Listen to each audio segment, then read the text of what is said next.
Hello students, welcome to my channel. आज हम कर रहे हैं R D Sharma class 9 chapter number 2 maths, page number 42 का 4 क्वेश्चन है, जिससे पहले वाले क्वेश्चन हम प्रीवियस वीडियो में सीख चुके हैं। तो आज हम ये वाले क्वेश्चन करने जा रहे हैं। तो क्वेश्चन 4 में उसने कहा है कि सॉल्व फॉर एक्स, तो खाली एक्स को सॉल्व करने के लिए बोला और ये हमें दे दिया है। तो देखो फिर से हम 8 क्लास के पावर एंड एक्सपोनेंट वाले चैप्टर पर चलते हैं। वहाँ पर ये हमें बताया गया था, एक रूल होता है हमारे पास कि जिसकी पावर अगर ज़ीरो होती है, जैसे कि मान लो कि ये इसकी पावर है, एक्स की पावर अगर ज़ीरो है तो वो क्या होता है, वन हो जाता है। इसका मतलब क्या है कि यहाँ पर भी किसी ना किसी की पावर जीरो रही है, तभी तो यहाँ पर वन बना है। तो ये हम यहाँ पर इसको ऐसे सॉल्व कर सकते हैं कि ये 7 है और इसकी पावर है 2x+3। तो हम किसी तरह पावर, इसकी पावर भी कुछ हो तभी तो हम इसको अरेंज करके इसको बना सकते हैं। तो इसी तरह मैं इसको लिख सकता हूँ 7 और 2x+3 इजिकल टू 7 की पावर में 0 लिख सकता हूँ। जैसे ही मैंने 7 की पावर लिखी, देखो ये 1 ही आएगा। अगर मैंने यहाँ पर 7 की पावर 0 लगाई है तो इसका मतलब क्या है, ये 1 ही है। तो अगर ये लिखूँ चाहे ये लिखूँ, एक ही बात है। तो इसलिए मैंने इसको यहाँ पर ऐसे कर दिया। अब देखो ये इसकी पावर है और ये इसकी पावर है, दोनों बेस सेम है और इक्वल का निशान है। इसका मतलब क्या है कि ये पूरा और ये भी सेम ही होना चाहिए, तभी तो बेस सेम और बराबर आ रखे हैं। तो हम इसको क्या करेंगे, कंपेयर कर देंगे। 2x+3 equal to 0। पावर को हमने क्या किया, कंपेयर कर दिया। अब ये आ जाएगा 2x इज इक्वल टू, ये वहाँ जाएगा तो क्या बन जाएगा, -3। जैसे ट्रांसपोज होगा पॉजिटिव का नेगेटिव बन जाएगा। x को यहीं रखेंगे -3 और नीचे आ जाएगा 2। ये हमारा हो जाएगा आंसर। यहाँ से हमने x ढूंढ लिया। अब देखो इस वाले क्वेश्चन में भी यहाँ पर हमारे बेस सेम नहीं है, हमें बेस सेम किसी तरह बनाने पड़ेंगे। इससे पहले वाले क्वेश्चन में हमने वही किया है, बेस सेम थे नहीं, हमने सेम बनाया है इनको। तो अब ये आ जाएगा 2 और x+1। मैं इस 2 की पावर को 2 लिख सकता हूँ, क्योंकि 2 इन 2 में 2 क्या होता है, 4 होता है। यानी कि 2 की पावर 2 लिख सकते हैं, 4। तो अब ये इसकी बाहर पावर क्या बन जाएगी, x-3। अब पावर खोलो, 2x+1 इज इक्वल टू, ये इससे मल्टीप्लाई होता है क्या हो जाएगा, 2x-6। अब देखो यहाँ पर एक चीज़ हमें देखने को मिल रही है कि यहाँ पर हमारे बेस हो गए सेम। फिर से वही देखो, बेस सेम है और इक्वल का निशान है, तो पावर भी सेम होनी चाहिए। तो हम इसको कंपेयर कर देते हैं, x+1 is equal to 2x-6। अब फिर से जैसे हम इक्वेशन सॉल्व करते हैं वही करना है।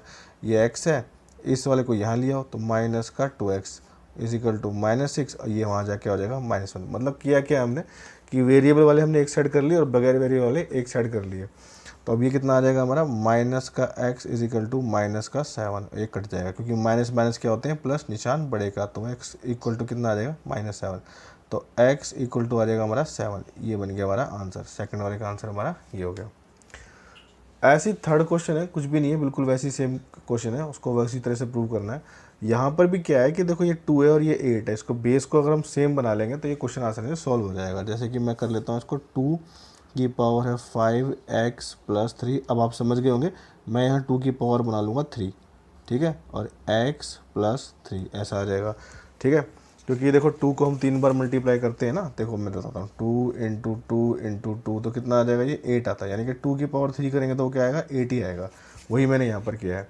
अब ब्रैकेट ओपन कर लेंगे क्योंकि अंदर वाली पावर क्या हो जाएगी, बाहर वाली पावर से मल्टीप्लाई हो जाएगी। तो ये कितना आएगा, 2 5x+3 इज इक्वल टू 2। इसको इससे मल्टीप्लाई कराया, कितना आया, 3x आया, और प्लस ये कितना आया, 9 आया।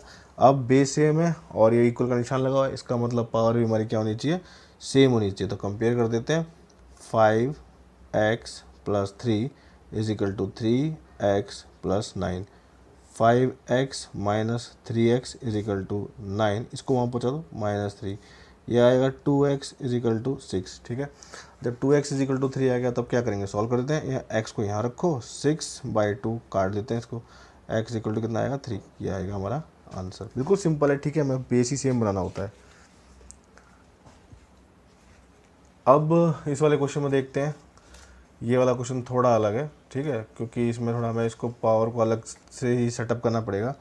इसको क्या करते हैं, पहले हम 2 की पावर 2 बना लेते हैं। इसके बाहर बन गया ये 2x इज इक्वल टू 1/2 की पावर हम 5 बना लेते हैं, ठीक है। इसको क्योंकि 1/2 हम 5 बार करेंगे तो क्या आएगा, 1/32 आ जाएगा। अब ये देखो ये कितना आएगा, ये आएगी 2 की पावर आ जाएगी 4x इज इक्वल टू 1/2 की पावर आ जाएगी 5। अब देखो ये आपको लग रहा होगा कि ये 2 है, ये 1/2 है, ये कैसे होगा। तो हम क्या करते हैं, जब भी रेसिप्रोकल करते हैं तो पावर क्या होती है हमारी, नेगेटिव हो जाती है। तो इसको रेसिप्रोकल कर देते हैं, ये बन जाएगा हमारा 1/2, इसकी पावर होगी 4x इज इक्वल टू 1/2 की पावर होगी 5। अब देखो ये दोनों 1/2 है, ये पावर पॉजिटिव नहीं क्या हो जाएगी, नेगेटिव बन जाएगी। अब इनको कंपेयर कर देते हैं, -4x पावर कंपेयर हो जाएगी, 5x इक्वल टू कितना आ जाएगा 5 और ये 4 माइनस का, ये बन जाएगा आपका आंसर। ठीक है, नेक्स्ट क्वेश्चन है हमारा लास्ट, ये 2 की फॉर्म में ऑलरेडी है। 56 के फैक्टर बना के देखने पड़ेंगे कहाँ पर जा रहा है। ठीक है, तो देखते हैं 256 के फैक्टर कर लेते हैं। ये आ जाएगा 2 1 2 2 4 2 8 पे आ जाएगा, और ये आ जाएगा हमारा 64, और ये आ जाएगा 2 पे जाएगा तो 32। अच्छा हमें ये बात तो पता है कि 32 5 पे आता है, 2 की पावर 5 होती है, 5 6 7 8 यानी कि 2 की पावर 8 बनेगी। तो ये है 2 3x - 7 इज इक्वल टू 2 की पावर 8। आप इसको करके देख लेना, ये 88 बार ही टूटेगा। ठीक है, फिर से बेस सेम है तो हम इसे कंपेयर कर सकते हैं। ये आ जाएगा हमारा 3x - 7 और इक्वल टू 8, पावर कंपेयर कर दी। 3x इज इक्वल टू 8, ये वहाँ जाएगा तो क्या बनेगा, प्लस का 7 बन जाएगा। x is equal to 15/3। ठीक है, ये 15 हो गया, ये नीचे चला गया, काट दो इसको। x इक्वल टू कितना आया, 5 आ गया, और ये हमारा बन गया आंसर। तो और सारे क्वेश्चंस और वो सारे जो कि सवाल हैं, डाउट्स हैं, तो आप कमेंट सेक्शन में पूछ सकते हैं।